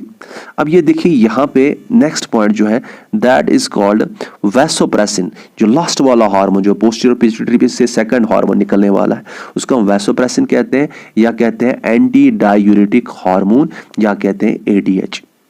इसका मतलब क्या है, देखिए anti means opposite, diuretic means water loss. ये वाटर को लॉस होने नहीं देता है बॉडी से या ब्लड से। अब क्या है, अब ये पॉइंट समझिए। अगर आपको मैं बताऊं फॉर एग्जांपल, ये आप सबको पता होगी कि ये याद रखिएगा कि जो साल्ट होता है ना, साल्ट अगर हम देखेंगे साल्ट एंड वाटर जो हमारी बॉडी में है इसका एक बैलेंस होता है, ये मेंटेन होना चाहिए हमारे ब्लड में पर्टिकुलरली। और साल्ट और वाटर में ये रिलेशन है कि साल्ट कॉटन की तरह होता है, कॉटन की तरह नहीं होता है, आपको समझाने के लिए बोल रहा हूं, कॉटन की तरह होता है। और आपको पता है कॉटन हमेशा पानी को अपनी तरफ चूस लेता है, कॉटन हमेशा पानी को अपनी तरफ चूस लेता है। तो मैं कह रहा था अगर बॉडी में साल्ट्स और वाटर को मेंटेन करना है तो उसके लिए हमें इसका रोल भी रहता है, जिससे हम कहते हैं वैसोप्रेसिन। लेकिन इससे पहले मैं आपको समझा दूं कि जब हम देखेंगे एक ऑर्गन है हमारी बॉडी में जिसे हम कहते हैं किडनी, जो ये वाटर और साल्ट्स का बैलेंस रखता है ब्लड में। देखिए किडनी का काम क्या है, यहाँ से ब्लड जाता है किडनी के थ्रू, और इससे जो टॉक्सिक मटेरियल्स जो ब्लड में होते हैं, यूरिया वगैरह, वो यूरिन बनता है, उस यूरिन के थ्रू बाहर निकलता है। समझ आ रहा है, किडनी का काम यही है। लेकिन जब ये टॉक्सिक मटेरियल यूरिन के थ्रू बाहर निकलता है, जो यूजफुल मटेरियल होते हैं साल्ट्स और वाटर, वो बीच बीच में एब्जॉर्ब किए जाते हैं, वापस अपने खून में लाए जाते हैं, ब्लड में लाए जाते हैं। ये किडनी में ऐसा काम होता है। क्या होता है कि टॉक्सिक मटेरियल जो होता है जिसे कहते हैं यूरिया, ये यूरिया बाहर फेंका जाता है, और इसके साथ साथ कुछ साल्ट्स भी, जो भी एक्सेस साल्ट्स वगैरह होंगे और एक्सेस वाटर भी, वो बाहर फेंका जाता है, यूरिन बनाया जाता है। लेकिन इनमें से कुछ पोर्शन वाटर का वो रिएब्जॉर्ब किया जाता है ब्लड में, और साल्ट्स भी रिएब्जॉर्ब किए जाते हैं ब्लड में। अब ये काम किडनी करती है। लेकिन यहाँ पे ये बात है कि अगर ब्लड में साल्ट कम हो गया, या ब्लड में अगर साल्ट कम हो गया, इसका मतलब है ब्लड में वाटर भी कम हो जाएगा, क्योंकि साल्ट कॉटन की तरह है। अगर मैंने अभी बताया साल्ट कॉटन की तरह, ये हमेशा अपने साथ वाटर को खींचता रहता है। ब्लड में साल्ट कम हो गया तो वाटर भी कम हो जाएगा। अब उस वक्त ये हार्मोन निकलता है जिसे हम कहते हैं वैसोप्रेसिन या एंटी डायूरेटिक हार्मोन। इसका मकसद क्या होता है, anti means opposite, diuretic means water loss. इसे वाटर लॉस को प्रिवेंट करना है। तो ये जब निकलता है ये किडनी पे एक्ट करता है, और किडनी पे एक्ट करने से क्या करेगा, ये साल्ट्स और वाटर को रिएब्जॉर्ब करेगा। साल्ट पर्टिकुलरली जिसे हम कहते हैं सोडियम Na+, सोडियम साल्ट को ये वापस ब्लड में एब्जॉर्ब करेगा। और अगर सोडियम किसने एब्जॉर्ब किया, पानी बोलेगा कॉटन जहां है मैं भी वापस आऊंगा, तुम ब्लड में जा रहे हो वापस साल्ट सोडियम, मैं भी आ रहा हूं, तो यूरिन जो है ना, यूरिन की कंसंट्रेशन कम हो जाएगी। इससे क्या किया इसने, जो वाटर था ब्लड में, जो वाटर और साल्ट्स की कमी हो रही थी उसको वापस लाते हैं। तो ये इसका काम है, जिसे हम कहते हैं वैसोप्रेसिन या कहते हैं एंटी डायूरेटिक हार्मोन। अब ये एक डिजीज है, डिसऑर्डर है। वैसोप्रेसिन अगर कम निकलता है, अगर ये कम निकलता है एंटी डायरेटिक हार्मोन, उससे एक डिसऑर्डर होता है जिसे हम कहते हैं डायबिटीज इंसिपिडस। क्या कहते हैं, डायबिटीज इंसिपिडस। इसमें क्या होता है, अगर कम निकलता है, आपको पता है ब्लड में वापस ये साल्ट्स कम आएंगे और उसके साथ साथ पानी भी कम आएगा। अगर कम वापस रिएब्सॉर्ब हो रहा है तो इसका मतलब है यूरिन ज्यादा बनेगा, है ना, क्योंकि यहां से जब वाटर और साल्ट्स आते हैं और यूरिया आता है, ये यहां से टॉक्सिक मटेरियल वगैरह और एक्सेस साल्ट्स इसमें डालते हैं और एक्सेस वाटर इसमें डालते हैं यूरिन में। और अगर ज्यादा यहां से एब्जॉर्ब हो गया वाटर और साल्ट्स, तो यहां से यूरिन कम प्रोड्यूस होगा। अगर यहां से कम साल्ट्स और वाटर एब्जॉर्ब हो गया तो यूरिन यहां से ज्यादा प्रोड्यूस होगा। ये अपोजिट है एक दूसरे से, है ना। जितना यहां से ज्यादा एब्जॉर्ब होगा उतना यहां से कम होगा, जितना कम यहां से एब्जॉर्ब होगा उतना यहां से ज्यादा होगा। तो यहां पे कंसेप्ट यह है कि जब ADH कम निकलता है तो यहां से एब्जॉर्प्शन जो वापस होती है पानी और साल्ट्स की, पर्टिकुलरली सोडियम की, वो कम हो जाती है, तो यूरिन ज्यादा प्रोड्यूस होता है। अगर यूरिन ज्यादा प्रोड्यूस होता है, यूरिन के साथ पानी भी काफी सारा निकलता है, तो आप मुझे बताइए इस पेशेंट में डिहाइड्रेशन होगी, इसमें पानी ज्यादा लॉस हो रहा है और ये ज्यादा यूरिन करता है, इसका मतलब उसे हम कहते हैं पॉलीयूरीमिया, ज्यादा यूरिन करता है, ज्यादा यूरिन करता है, ठीक है ना। और इससे प्यास भी ज्यादा लगेगी, जितना पानी बॉडी से निकलता है उतनी प्यास लगती है, इससे एक्सेसिव थर्स्ट होगी। अब एक पॉइंट है आपके लिए जो है डायबिटीज मिलेटस, आप मुझे खुद ही बताएगा इंसुलिन और डायबिटीज मिलेटस में क्या रिलेशन है। बहुत ही लंबा क्लास हो गया, बट थायराइड ग्लैंड क्या है, this is the largest endocrine gland, हमारी बॉडी में सबसे बड़ा एंडोक्राइन ग्लैंड, ये आपको पता है। और आपको ये भी पता है कि ये नेक रीजन में है और हमारी जो विंड पाइप है उसी को सराउंड करता है, बटरफ्लाई शेप्ड होता है और इसके पीछे 4 ग्लैंड्स होते हैं जिनको हम क्या कहते हैं, पैराथायराइड्स या पैराथायराइड ग्लैंड्स। और आपको यह भी पता है कि पिट्यूटरी ग्लैंड इसको कंट्रोल करता है, थायराइड ग्लैंड को, by secreting a hormone that is called thyroid stimulating hormone. और वो इस थायराइड पे एक्ट करता है, लेकिन इस थायराइड स्टिमुलेटिंग हार्मोन के लिए इस थायराइड ग्लैंड पे क्या होते हैं, रिसेप्टर्स होते हैं, TSH रिसेप्टर्स होते हैं, है ना, ये आप सबको पता है। अब नेक्स्ट थिंग जो आपको सीखना है वो ये है कि थायराइड ग्लैंड जब हम देखेंगे, suppose this is thyroid gland, इसमें छोटे छोटे फॉलिकल्स होते हैं। उन फॉलिकल्स के अंदर एक हार्मोन सेक्रेट किया जाता है जिसको हम कहते हैं थायरॉक्सिन। और इन फॉलिकल्स के आसपास छोटी छोटी सेल्स होती हैं, जो सेल्स जिनका नाम क्या है, पैराफॉलिकुलर सी सेल्स। फॉलिकल्स थायरॉक्सिन सेक्रेट करती हैं और ये जो आसपास से छोटी सेल्स हैं जिनको हम क्या कहते हैं, पैराफॉलिकुलर सी सेल्स, ये एक हार्मोन सेक्रेट करती हैं जिसे हम कहते हैं थायरोकैल्सिटोनिन या शॉर्ट में कैल्सिटोनिन भी कहते हैं। ये थायरोकैल्सिटोनिन और कैल्सिटोनिन पैराथायराइड ग्लैंड से भी सेक्रेट होता है। ये कैल्सिटोनिन जो हार्मोन है ये पैराथायराइड ग्लैंड से भी सेक्रेट होता है और इसकी फंक्शंस हम वहीं पे अच्छे से देखेंगे। अभी हम थायरॉक्सिन पे आते हैं जो कि मेन हार्मोन है थायराइड ग्लैंड का। थायरॉक्सिन क्या करता है, थायरॉक्सिन सबसे पहला पॉइंट ये कि थायरॉक्सिन हमारी बॉडी में बेसल मेटाबॉलिक रेट के लिए रेस्पॉन्सिबल है। क्या है basal metabolic rate? Basal metabolic rate means कि हम रेस्ट में या स्लीप में कितनी एनर्जी कंज्यूम करते हैं पर डे, एक डे में, that is our basal metabolic rate. अगर थायरॉक्सिन ज़्यादा हो जाता है तो बेसल मेटाबॉलिक रेट इंक्रीज हो जाती है, कम हो जाता है तो बेसल मेटाबॉलिक रेट डिक्रीज हो जाती है। अब ये बेसल मेटाबॉलिक रेट एक एवरेज एडल्ट में कितनी है, 1600 किलो कैलोरी, ये याद रखिएगा ये point, 1600 kilo calories per day. और इसके बाद आपको ये बताऊं, ये बेसल मेटाबॉलिक रेट इंक्रीज करता है, लेकिन कैसे? एनर्जी रिक्वायरमेंट्स इंक्रीज हो गई, मतलब एनर्जी हमें अब ज़रूरत है, किस तरीके से हमें हासिल होगी आपको पता है।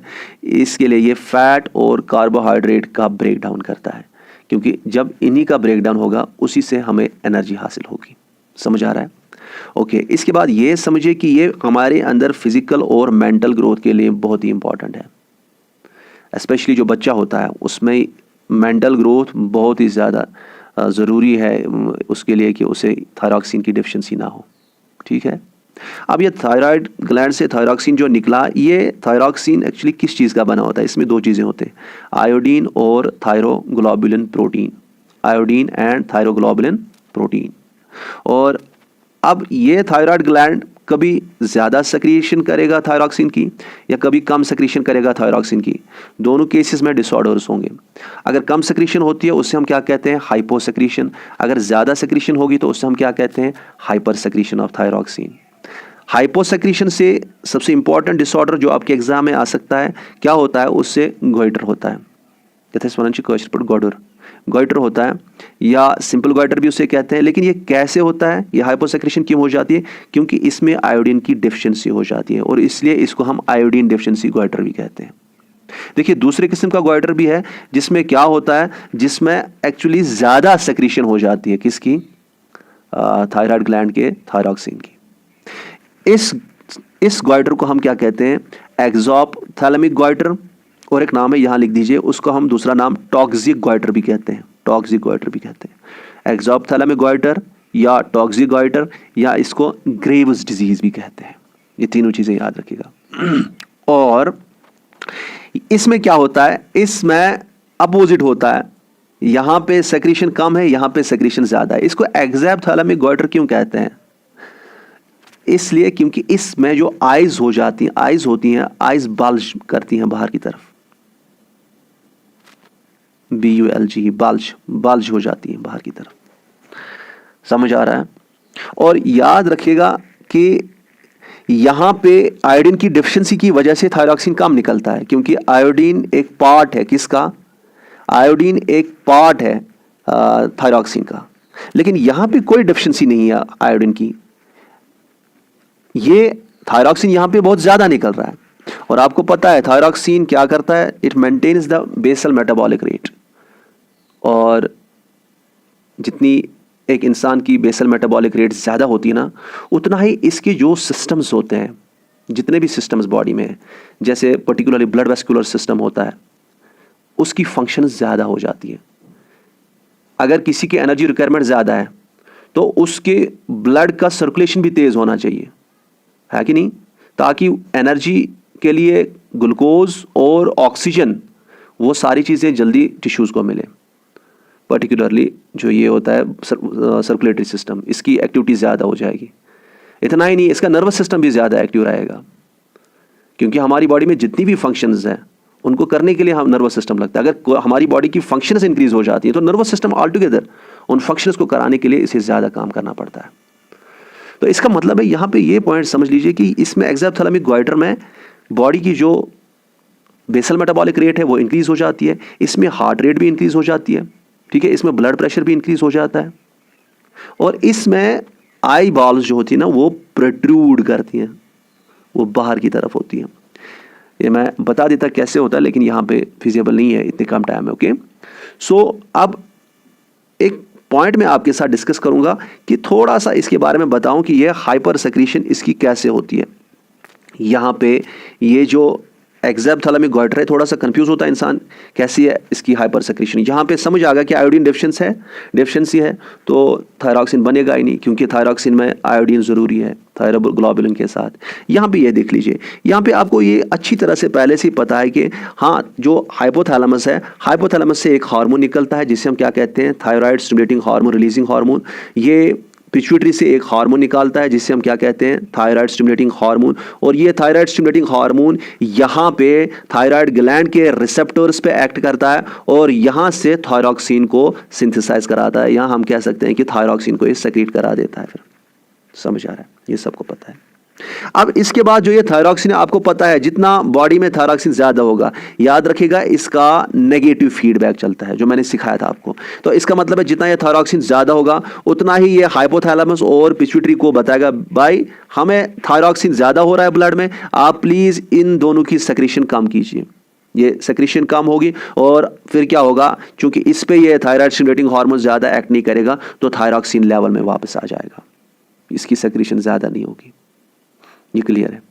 लेकिन अब देखिए यहां पे एक पॉइंट ये है कि थायराइड स्टिमुलेटिंग हार्मोन जो ये मैंने यहां पे बनाया है, जब तक ये इन रिसेप्टर्स के साथ नहीं मिलता है तब तक यहां से थायरॉक्सिन सेक्रेट नहीं होता है। और जब यहां से थायरॉक्सिन ज्यादा हो गया, नेगेटिव फीडबैक हो गया, तो ये टीएसएच का जो यहां हार्मोन है, ये हार्मोन इस पे एक्ट फिर नहीं करता है, क्योंकि इसको निकाला ही नहीं जाता है, इसकी सेक्रेशन कम की जाती है। ये समझ आ गया।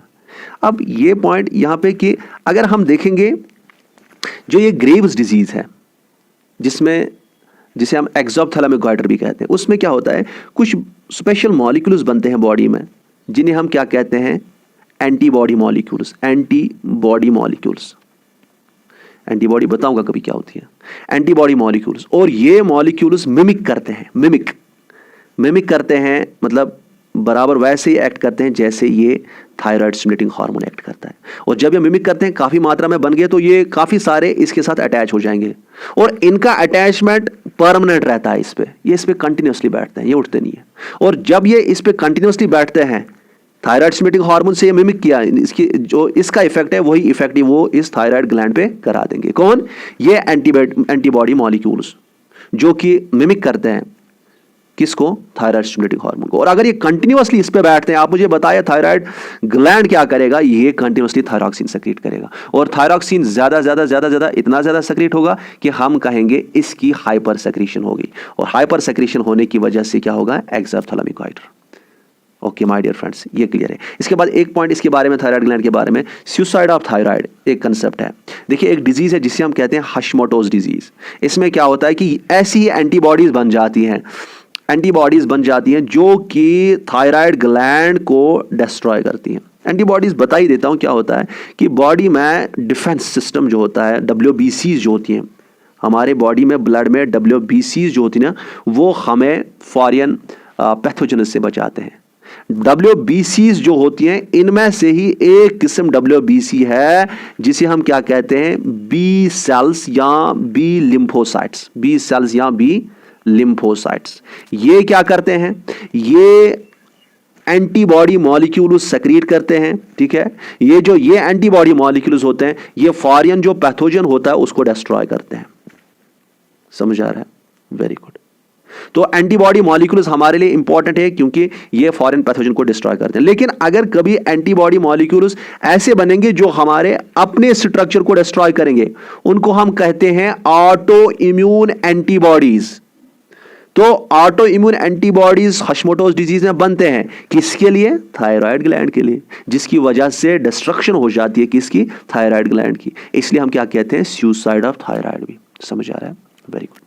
तो जब ये क्लियर है, इसके बाद नेक्स्ट पॉइंट पे आ जाते हैं, नेक्स्ट ग्लैंड पे, जिसे हम क्या कहते हैं? Parathyroid gland.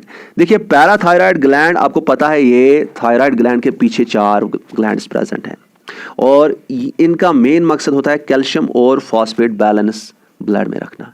आपके एग्जाम में इसके बारे में पूछेंगे, फॉस्फेट बैलेंस के बारे में नहीं पूछेंगे ज़्यादा, ठीक है, मुझे जहाँ तक मेरा एक्सपीरियंस है। अब देखिए इसके बारे में क्या पूछते हैं। देखिए ये पैराथायराइड ग्लैंड 2 हार्मोन सेक्रेट करता है, एक पैराथॉर्मोन और दूसरा कैल्सिटोनिन। अभी जो हमने यहां भी बताया था कैल्सिटोनिन, ये पैराफॉलिकुलर सी सेल्स भी कैल्सिटोनिन सेक्रेट करती हैं, और यहां पे पैराथायराइड ग्लैंड भी कैल्सिटोनिन सेक्रेट करता है। ये कैल्सिटोनिन होता है, ये क्या करता है? ये 2 हार्मोन्स एक दूसरे के अपोजिट काम करते हैं,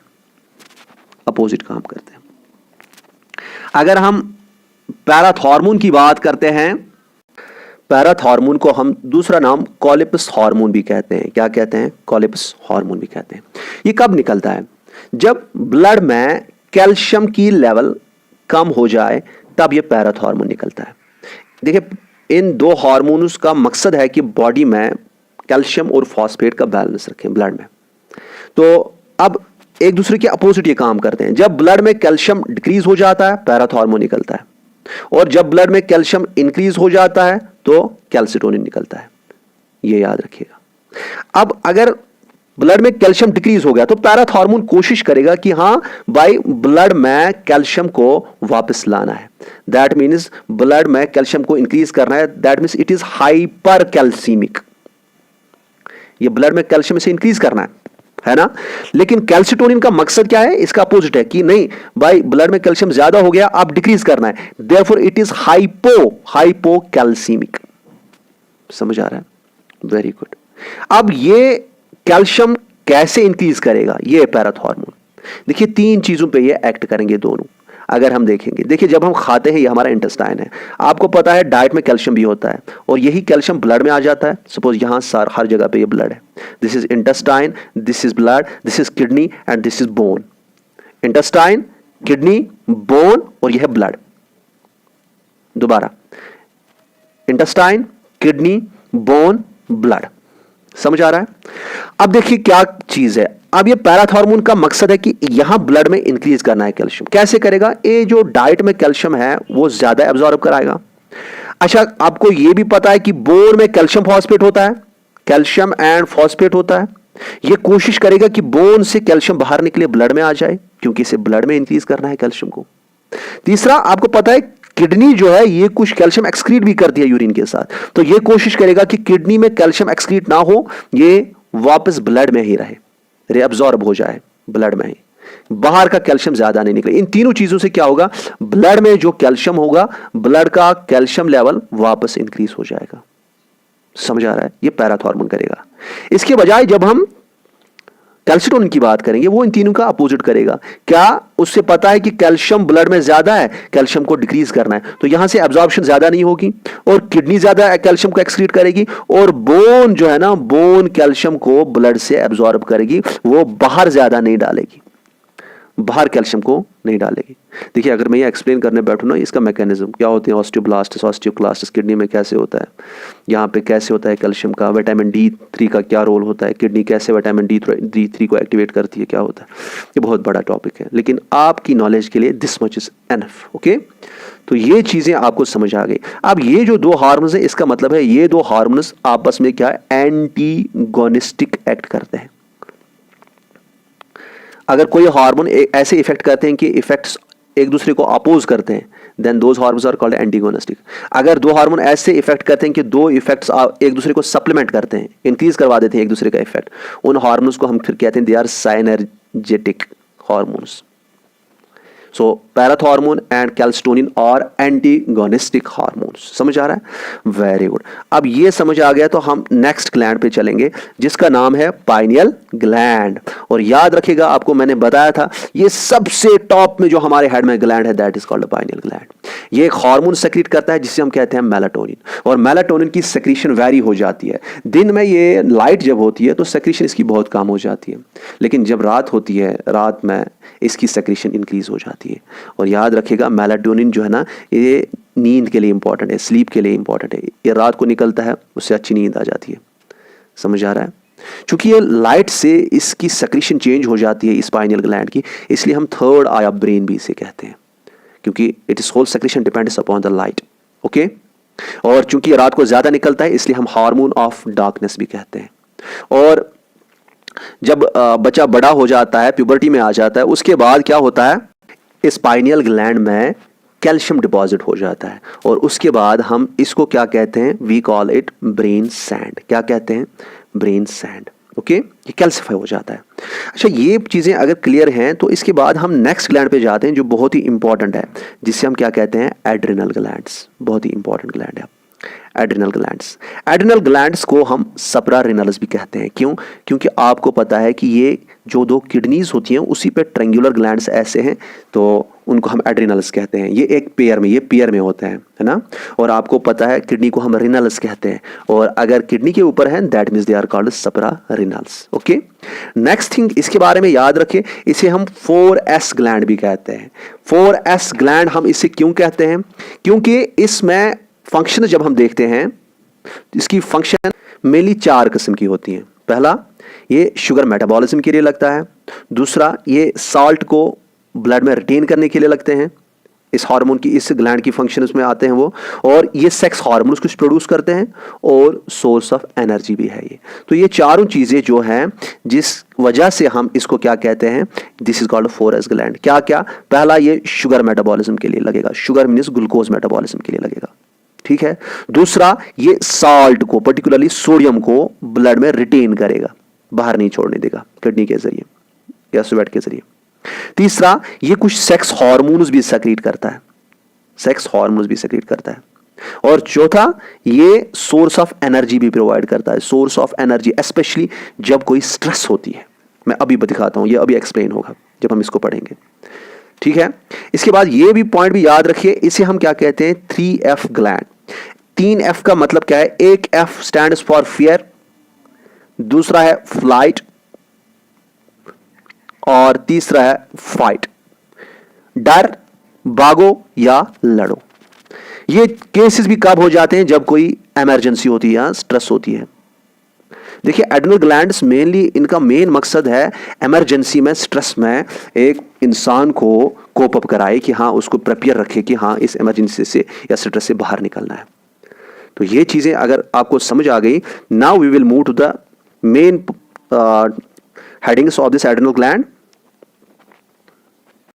देखिए, इस एड्रिनल ग्लैंड को हम एक और नाम देते हैं, इसे हम कहते हैं it is life saving gland. क्योंकि जब हम देखेंगे, एक तो ये स्ट्रेस में काम आता है, स्ट्रेस में इसका मेन रोल होता है। दूसरा, ये बॉडी में साल्ट यानी पॉजिटिव और वाटर को मेंटेन रखने में बहुत ही अहम रोल है इसका, ब्लड में, जो कि हमारी बॉडी के लिए बहुत ही जरूरी है। It is called life saving gland also. और इससे चूंकि इमरजेंसी में या स्ट्रेस कंडीशन में इसका ज्यादा इस्तेमाल होता है, इसलिए इसे हम क्या कहते हैं, ग्लैंड ऑफ इमरजेंसी भी। क्या कहते हैं, ग्लैंड ऑफ इमरजेंसी भी। अब इसकी जो पार्ट्स हैं उनको हम देखेंगे। ये जो एड्रिनल ग्लैंड है, इसमें एक्चुअली 2 पार्ट्स हैं। आप देखेंगे ये ट्रायंगुलर ग्लैंड है, इसमें बाहर वाला पार्ट जो होता है, सी से रिप्रेजेंट किया मैंने, इसे हम कहते हैं एड्रिनल कॉर्टेक्स, और एम से जो मैंने अंदर दिखाया है, that is called adrenal medulla. बाहर वाला कॉर्टेक्स और अंदर वाला medulla, adrenal cortex and adrenal medulla. Adrenal cortex से 3 टाइप्स ऑफ हार्मोन्स निकलते हैं एड्रिनल कॉर्टेक्स से, जिनको हम क्या कहते हैं, कॉर्टिकोस्टेरॉइड्स, या शॉर्ट में कहते हैं कॉर्टिकॉइड्स, कॉर्टिकोस्टेरॉइड्स या कॉर्टिकॉइड्स, ठीक है। अब इनमें क्या क्या है, एक है सेक्स कॉर्टिकॉइड्स, जिसमें एक्चुअली टेस्टोस्टेरोन और एस्ट्रोजन आते हैं, टेस्टोस्टेरोन और एस्ट्रोजन आते हैं। मेनली इसमें जो टेस्टोस्टेरोन आपको मैंने पहले बताया, ये मेल सेक्स हार्मोन है, और एस्ट्रोजन जो है ये फीमेल सेक्स हार्मोन है। मेनली इसमें ये प्रोड्यूस होता है ज्यादा, जिसे हम कहते हैं टेस्टोस्टेरोन। और टेस्टोस्टेरोन की प्रोडक्शन से कभी ये ज्यादा प्रोड्यूस हो जाता है इवन इन फीमेल्स। देखिए, टेस्टिस तो फीमेल में नहीं है, उनमें एड्रिनल ग्लैंड लेकिन है। और आपने कभी देखा होगा फीमेल में उसकी मूछें होती है या उसकी मेल लाइक अपीयरेंस होती है। वो क्यों होता है, क्योंकि उसमें एक डिसऑर्डर होता है जिसे हम कहते हैं विरिलिज्म। विरिलिज्म में क्या होता है, उनका जो एड्रिनल कॉर्टेक्स है वो ज्यादा ये टेस्टोस्टेरोन सेक्रेट करता है। टेस्टोस्टेरोन मेल सेक्स हार्मोन है, ये मेल कैरेक्टर्स लाएगा। अगर उनमें टेस्टिस एब्सेंट है लेकिन एड्रिनल ग्लैंड तो प्रेजेंट है, तो टेस्टोस्टेरोन प्रोड्यूस हो जाएगा। अब नेक्स्ट थिंग जो है, यहां पे हमें सेकंड टाइप ऑफ हार्मोन्स जो इससे निकलते हैं उनको कहते हैं ग्लूकोकॉर्टिकॉइड्स। ग्लूकोकॉर्टिकॉइड्स, ये ग्लूकोकॉर्टिकॉइड्स में सबसे important glucocorticoid that is cortisol. ये कॉर्टिसोल जो है ना, ये स्ट्रेस हार्मोन है। इसको यहां लिख सकते हो आप, this is called stress hormone भी, क्योंकि ये लॉन्ग टर्म जब स्ट्रेस होती है ना, लॉन्ग टर्म स्ट्रेस, उसमें निकलता है। कोई पढ़ता है काफी टाइम से, उसे पढ़ना पड़ रहा है, आप जैसे एग्जाम की प्रिपरेशन कर रहे हैं, आपके ब्लड में इस वक्त ये हार्मोन ज्यादा निकल रहा है, कॉर्टिसोल, जितना आप प्रेशर लेते हो। और याद रखिएगा, ये सारी बॉडी को आप कह सकते हैं कि एक हिसाब से नुकसान भी लाता है, लेकिन आपको अभी जो स्ट्रेस है, इमरजेंसी है, इसके लिए आपको प्रिपेयर करता है। ये अगर बॉडी है, आपको पता है अगर स्ट्रेस है, तो आपको पता है स्ट्रेस में एनर्जी चाहिए। क्या चाहिए? एनर्जी चाहिए। और एनर्जी चाहिए तो एनर्जी के लिए वो मॉलिक्यूल चाहिए जिससे एनर्जी निकलेगी। पर्टिकुलरली सबसे ज्यादा readily usable source of energy is glucose. तो आपके ब्लड में ग्लूकोज ज्यादा होना चाहिए, है कि नहीं? ये ब्लड में ग्लूकोज अगर हमें लाना है, ये ग्लूकोज, इसके लिए क्या होगा, बॉडी में जो मसल्स होते हैं या बॉडी में जो स्टोर ग्लूकोज होता है वो भी रिलीज होता है। बॉडी में फैट होता है उससे भी ग्लूकोज में कन्वर्ट हो जाता है। बॉडी में जो प्रोटीन मसल्स में होते हैं वो भी ब्रेक डाउन हो जाते हैं, उनसे भी ग्लूकोज बनता है। ग्लूकोज हमें किस लिए लगेगा? अभी फॉर कोपिंग द स्ट्रेस। अभी जो हमें जरूरी है ग्लूकोज स्ट्रेस को फेस करने के लिए। तो इसका मतलब है ये हाइपरग्लाइसीमिक है, ये ब्लड में ग्लूकोज को इंक्रीज करता है। किस लिए? स्ट्रेस को फेस करने के लिए। Very good. और इसी से एक डिसऑर्डर है, अगर ये कॉर्टिसोल बहुत ज्यादा निकलता है बहुत ज्यादा निकलता है, हाइपर सेक्रीशन हो जाएगी, हाइपर अगर हो जाएगा तो उससे एक डिसऑर्डर होगा, that is called Cushing syndrome. इसके बारे में आपको ज्यादा नहीं पढ़ना, बस इतना ही याद रखिए कि इससे जो ज्यादा अगर ये निकलेगा उससे क्या होगा, कशिंग सिंड्रोम। और आप मुझे खुद ही बताइए इसमें ब्लड ग्लूकोज ज्यादा होगा कि कम होगा? ज्यादा होगा, है ना, मोर ब्लड ग्लूकोज होगा। और इसके बाद ब्लड शुगर लेवल्स इसमें ज्यादा हो जाएंगे। इसके बाद हम तीसरा हार्मोन जो इसका है उसको देखते हैं, जिसका नाम क्या है, जिसे हम क्या कहते हैं, मिनरलोकॉर्टिकॉइड्स। ये भी बहुत इंपॉर्टेंट है। एक हार्मोन इसमें जो सबसे इंपॉर्टेंट है दैट इज कॉल्ड एल्डोस्टेरोन। सबसे इंपॉर्टेंट ग्लूकोकॉर्टिकॉइड कॉर्टिसोल है इधर, यहाँ है एल्डोस्टेरोन। एल्डोस्टेरोन का मकसद होता है कि मैंने आपको कहा है कि किडनी में यहां से यूरिन बनता है, ब्लड से यूरिन बनता है, ब्लड से यूरिन बनता है, यूरिन में यूरिया और कुछ साल्ट्स भी एक्सक्रीट हो जाते हैं, एक्सेस साल्ट्स, लेकिन साथ साथ किडनी में रेअब्सॉर्ब हो जाता है सोडियम एंड बाकी साल्ट्स, बाकी material, sodium salts and other things जो यूजफुल होते हैं, और इसके साथ साथ वाटर भी एब्जॉर्ब होता है। अब ये एल्डोस्टेरोन क्या होता है, ये इंक्रीज करता है सोडियम रेअब्सॉर्प्शन इन किडनीज। और अगर ये सोडियम को एब्जॉर्ब करता है, मैंने आपको कहा है साल्ट क्या है, साल्ट कॉटन की तरह है, तो ये वाटर को एब्जॉर्ब करने में भी जरूरी है, जिसे हम क्या कहते हैं, एल्डोस्टेरोन, है ना। और अगर ये सोडियम को एब्जॉर्ब करेगा, वाटर भी ज्यादा एब्जॉर्ब होगा, तो इसका मतलब है कि एल्डोस्टेरोन की कोशिश होगी कि ब्लड का वॉल्यूम जो है ना, पानी जो इसमें है, ब्लड का वॉल्यूम जो है ना वो मेंटेन रहना चाहिए, वो डिक्रीज नहीं होना चाहिए। It is very important for us to function. इसीलिए मेनली हम एल्डोस्टेरोन को ही कहते हैं कि लाइफ सेविंग हार्मोन है ये। समझ आ रहा है? अच्छा, ये इंपॉर्टेंट है कि अगर ये एल्डोस्टेरोन ज्यादा निकलता है उसे हम कहते हैं एल्डोस्टेरोनिज्म, जिसमें ब्लड वॉल्यूम ज्यादा होगा। और अगर वॉल्यूम ज्यादा है, जो उसमें नसें हैं वो तो वैसे ही हैं, ब्लड वेसल्स का साइज उतना ही, लेकिन उसमें पानी ज्यादा आ रहा है, अब ब्लड ज्यादा आ रहा है, तो उस ब्लड को फ्लो करने के लिए क्या ज्यादा प्रेशर उसमें डेवलप होगा। देखिए, जब हम कहीं पे एक पाइप पकड़ते हैं जिससे पानी निकलता है ना, पानी निकलता है, जितनी ये मोटी पाइप होगी उतना इससे स्लो पानी निकलेगा। अगर हम ये पाइप में ये वाली पाइप जो है, इसमें पानी को इंक्रीज करेंगे, increase amount of water.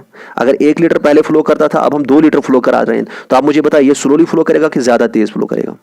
Tej flow करेगा। यहाँ पे ब्लड वेसल्स का साइज सेम रहता है, ना इंक्रीज होता है ना डिक्रीज होता है, लेकिन ब्लड वॉल्यूम अगर इंक्रीज हो गया, ब्लड वॉल्यूम जितना इंक्रीज होगा उतना ये तेजी से चलेगा, है ना।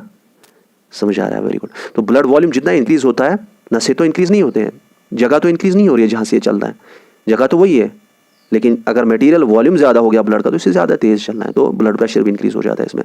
तो एक डिसऑर्डर है जिससे हम क्या कहते हैं, एल्डोस्टेरोनिज्म, इसमें ब्लड प्रेशर बढ़ जाता है। अब एक डिसऑर्डर है, इसके बारे में पढ़ना नहीं है, लेकिन याद रखना आपको कि हाँ, अगर ये दोनों कॉर्टिसोल और एल्डोस्टेरोन ज्यादा निकलते हैं, हाइपर सेक्रेशन हो जाती है, तो उससे क्या होता है, उससे एडिसन्स डिजीज हो जाती है, एडिसन्स डिजीज। इसमें दोनों चीजें होंगी। आप मुझे बताएं, ब्लड का जो ग्लूकोज है वो कम होगा कि इंक्रीज होगा? ग्लूकोज ज्यादा होगा, क्योंकि कॉर्टिसोल ज्यादा निकल रहा है। अच्छा, मुझे बताया ब्लड में सोडियम ज्यादा होगा कि कम? सोडियम भी ज्यादा होगा क्योंकि एल्डोस्टेरोन निकल रहा है। अच्छा, मुझे बताया ब्लड का वॉल्यूम ज्यादा होगा कि कम होगा? वॉल्यूम ज्यादा होगा, क्योंकि सोडियम के साथ साथ वाटर भी एब्जॉर्ब हो गया ज्यादा। अच्छा, मुझे बताइए ब्लड प्रेशर कम होगा कि ब्लड प्रेशर इंक्रीज होगा? ब्लड प्रेशर भी ज्यादा होगा। ये सारी चीजें इसमें ज्यादा होंगी। Very good. अब यहां पे एड्रिनल कॉर्टेक्स को हमने पढ़ लिया जो बाहर वाला है। अब हम मेडुला की तरफ आ जाते हैं। एड्रिनल मेडुला जो है, इससे 2 हार्मोन्स निकलते हैं। एड्रिनल मेडुला से 2 हार्मोन निकलते हैं, एक इपिनेफ्राइन और दूसरा नॉर इपिनेफ्राइन। एपिनेफ्राइन को हम एड्रेनालिन भी कहते हैं और नॉर इपिनेफ्राइन को हम नॉर एड्रेनालिन भी कहते हैं। ये हार्मोन्स जो हैं, इनका बहुत ही इंपॉर्टेंट रोल होता है जब कोई इमरजेंसी होती है, बहुत ज्यादा इमरजेंसी होती है। देखिए, कॉर्टिसोल भी इमरजेंसी में लगता है, लेकिन ये लॉन्ग टर्म इमरजेंसी में लगता है, लॉन्ग टर्म स्ट्रेस में लगता है, इमरजेंसी स्ट्रेस में लगता है। जैसे आप पढ़ाई कर रहे हैं तो आहिस्ता आहिस्ता आपका कॉर्टिसोल ब्लड का इंक्रीज होता जाएगा। जब आप खुशी महसूस करेंगे काफी दिन, फिर ये डिक्रीज हो जाएगा कॉर्टिसोल।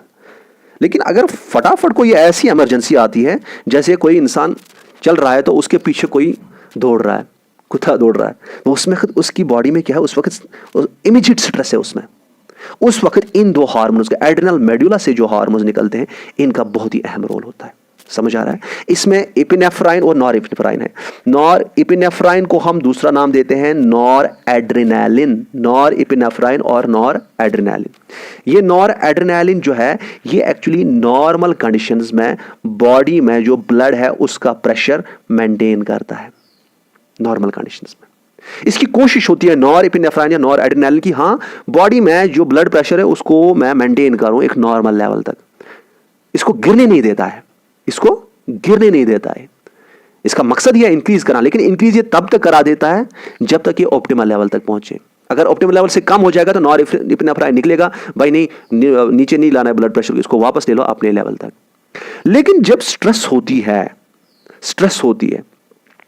उस वक्त इमीडिएट जब कुछ ऐसा होता है, जिस वक्त इमरजेंसी होती है, इमीडिएट इमरजेंसी होती है, उस वक्त ये दोनों हार्मोन बहुत ज्यादा मात्रा में निकलते हैं, एपिनेफ्राइन भी और नॉर एपिनेफ्राइन भी। और एपिनेफ्राइन की एक फंक्शन ये है कि ये सिर्फ इसी वक्त ज्यादा निकलता है और बहुत ही ज्यादा कंसंट्रेशन में निकलता है जब क्या होगी, जब ये इमरजेंसी होती है या स्ट्रेस होती है, इसलिए हम इसको इमरजेंसी हार्मोन भी कहते हैं।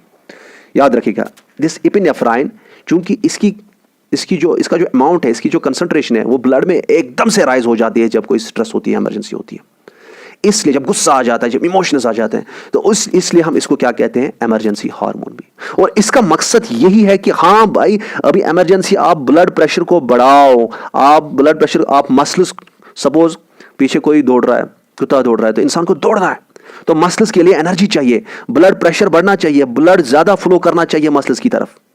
मसल्स जो है ना, जो ब्लड वेसल्स हैं उनको डायलेट करना है, क्योंकि ब्लड वेसल्स अगर टाइट रहेंगे तो ब्लड उसमें ज्यादा फ्लो नहीं करेगा, ज्यादा ब्लड फ्लो नहीं करेगा तो एनर्जी कैसे मिलेगी मसल्स को, या उधर ऑक्सीजन कैसे पहुंचेगा, तो ब्लड वेसल्स को डायलेट करेगा, हार्ट रेट को बढ़ाएगा, ब्लड प्रेशर को बढ़ाएगा, ये चीजें ये सारा करेगा। क्योंकि आपको पता है इस वक्त एनर्जी डिमांड बहुत जल्दी है, एनर्जी बहुत ज्यादा चाहिए इस वक्त, सपोज मसल को अभी, तो ये चीजें जब ये करेगा मसल को एनर्जी मिलेगी। समझ आ रहा है? इसी तरह से होशियार रहना है इस वक्त। आपका जो आई में जो पिपल होता है, पिपल वो स्ट्रक्चर है आई का जहां से ये लाइट एंटर होती है, आपको ज्यादा लाइट एंटर होनी चाहिए ताकि आप दूर दूर तक देखें, तो पिपल को ये एनलार्ज करेगा ताकि दूर दूर तक आप देखें, क्योंकि आपके पास स्ट्रेस है, उस वक्त हमारे रोंगटे खड़े हो जाते हैं, जो हमारे हेयर फॉलिकल्स हैं वो जो हमारे हेयर हैं वो भी खड़े हो जाते हैं। तो ये सारी चीजें जो बॉडी में लाता है, this is like a emergency situation. ये इमरजेंसी सिचुएशन के लिए हमारी बॉडी में कौन सा हार्मोन रेस्पॉन्सिबल है, दैट इज दिस एड्रेनालिन। और इमरजेंसी हार्मोन एड्रेनालिन जब निकलता है तो इसका मतलब है इसमें इसकी फंक्शन होती है कि हाँ भाई मुझे या तो फाइट करनी है या फ्लाइट करनी है, या तो मुझे भागना है या तो मुझे फाइट करनी है। इन दोनों चीजों के लिए प्रिपेयर करते हैं। और यहां पे इसका भी रोल रहता है नॉरएपिनेफ्राइन का। ये बोलता है भाई मुझे एक ही काम है, चलो मैं अभी तक नॉर्मल कंडीशंस में ब्लड प्रेशर को गिरने नहीं देता था, मैं कोशिश करता था ब्लड प्रेशर नहीं गिरे, लेकिन अब तो तुम तो हीरो निकल गए, तुम तो बहुत आगे ले रहे हो ब्लड प्रेशर को, अब मुझे कुछ करना पड़ेगा। इस वक्त ये इसकी एक्शंस को अपोज करता है जब ये बहुत ज्यादा ब्लड प्रेशर को इंक्रीज करता है। तो इसका मकसद है कि मैं वापस इसको बैलेंस में लाऊं। ये फिर उसके बाद इसको निकलता है, उसके बाद एड्रेनालिन के बाद ये नॉर एड्रेनालिन क्या कोशिश करता है उसके बाद कि मैं ये वापस बैलेंस में लाऊं, तो ये बैलेंस में उसको लाता है। समझ आ रहा है? ये इंपॉर्टेंट पॉइंट है। कुछ कहते हैं कि नॉर एपिनेफ्राइन भी ऐसे ही काम करता है जैसे एपिनेफ्राइन। हाँ, काम ऐसे ही करते हैं, दोनों का मकसद है ब्लड प्रेशर को मेंटेन रखें, ब्लड प्रेशर को इंक्रीज करें, लेकिन इसका मकसद है जब ये बहुत ज्यादा इंक्रीज हो जाए उस वक्त इसको वापस लाना है। एड्रेनालिन ने बहुत ज्यादा इंक्रीज किया, इसने हीरोगिरी दिखाई।